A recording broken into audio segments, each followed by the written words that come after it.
দলের সিনিয়র নেতা বলছেন পিআর কি বুঝি না। আমি বলেছি আপনি যদি না বুঝেন তাহলে একদিন আমার ক্লাস করেন, আমি পড়াবো। গতানুগতিক থেকে ট্র্যাডিশনাল নির্বাচনে মানুষের জন্য অধিকার নিশ্চিত হয় না, সেই জন্য আমরা বলেছি নতুন পদ্ধতি, নতুন ভাবে নির্বাচনের সিস্টেমে চালু করতে হবে, যেটা পৃথিবীর অনেক দেশে আছে। প্রতিনিধিত্বমূলক নির্বাচন পিআর, এখানে কেন্দ্র দখলের সুযোগ নেই, টাকার খেলার সুযোগ নেই। প্রতিটি মানুষের ভোটের অধিকার এখানে কাউন্ট করা হবে, তাদেরকে ভেবে দেওয়া হবে।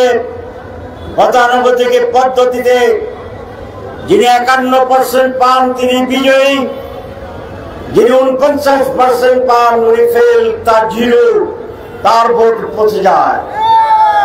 কিন্তু পিআর পদ্ধতি সারা দেশে যে দল যে পরিমাণ ভোট পাবে সবগুলাই বিবেচনা আনবে, কাউন্ট হবে, এবং সেই অনুপাতিক হারে সেই দল সেই পরিমাণ আসন পাবে।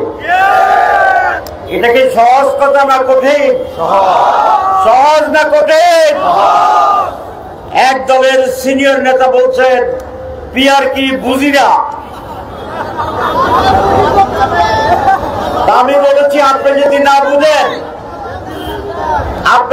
বুঝেন তাহলে একদিন আমার ক্লাস করেন, আমি পড়াবো,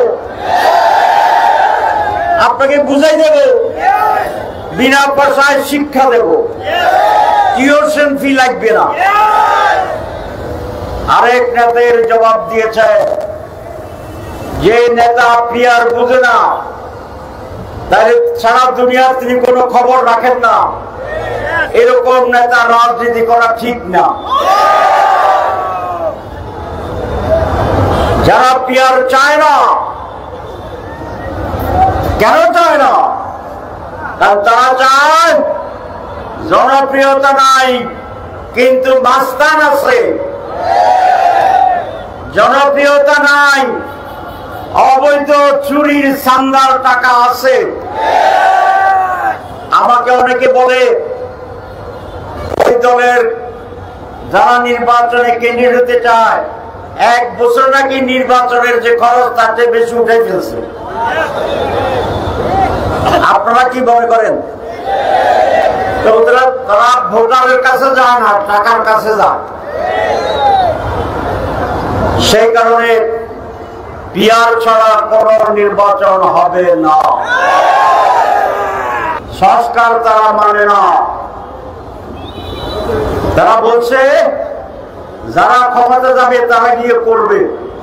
তো তাহলে এই সরকার কি করা হইল না? এরা করা হইল না। মাননীয় প্রধান উপদেষ্টা, আপনাকে আমরা ভালো মানুষ জানি, আমরা বলছি যে আপনি সংস্কার আপনি করবেন বলছেন, সংস্কার ছাড়া কোন নির্বাচন আপনি ঘোষণা করলে জনগণের প্রতি বিশ্বাসঘাতকতা হবে। জনগণ আপনাকে বসিয়েছে, আপনি রাজপথে ছিলেন না। যেদিন স্বৈরাচারের পতন হয় আপনি বিদেশে ছিলেন। আপনার কোন রাস্তায় আপনার দেহের কোন দাগ এদেশের মানুষ দূরবীন দিয়ে খুঁজে পাবে না। আপনার কোন ভাই বেরাদার সন্তানের রাজপথে জীবন দেয় নাই। আমাদের রক্তের ফিরিতে দাঁড়িয়ে, আমাদের লোকদের লাশের ছেড়ে আপনি ক্ষমতার বর্ষতে গিয়েছেন। আমরাই এনেছি, আমরাই আপনাকে ক্ষমতায় বসিয়েছি।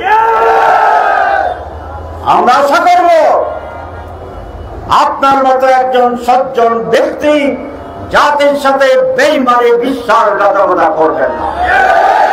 আমাদের বিরুদ্ধে অভিযোগ, মিথ্যা অভিযোগ, জামাত ক্ষমতা আসলে নারীরা ঘর থেকে বেরোতে পারবে না, নারীদের নিরাপত্তার সাথে বেরোবে।